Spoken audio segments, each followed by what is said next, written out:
Во рамки на кампањата промените се случуваат секогаш со народот. Денес сум во посета на општина Ресен, каде промовираме проекти со кои што ќе се решат далекусежни и долгогодишни проблеми на граѓаните од оваа општина.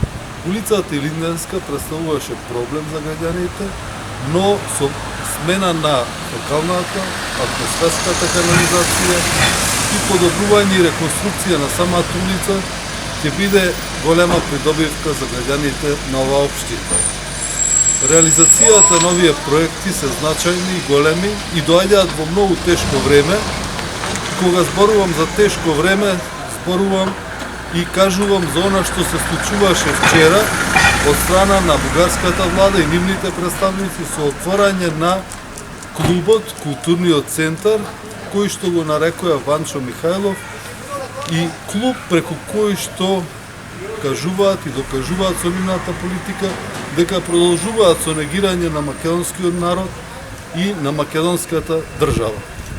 Со ова сакам да истакнам дека бугарската влада со начинот и пристапот на проблемот со Македонија само го носи прашањето за да не се дојде до решение и на таков начин самата се амнестира од одговорноста што има пред европските институции.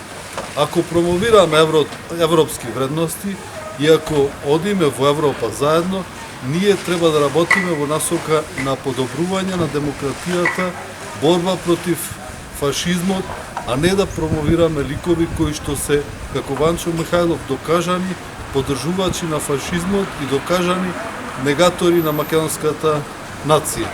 Македонската влада треба веднаш да побара од Бугарија да се формираат македонски културни центри во повеќе градови на Бугарија, со кои што ќе промовираме нашата посебност и значењето на македонскиот јазик и македонската култура. Исто така е битно што не изнајде начин владата во Македонија и влезе во погрешна насока со преговорите со Република Бугарија и не донесе во фаза да си ја докажуваме посебноста како македонци во 21 век, 78 години во собствена држава и повеќе вековната борба што ја имале сите наши предци за создавање на собствена држава. Затоа треба во вистинска насока да се води проблемот и да бараме конкретно решение за влез во Европската унија.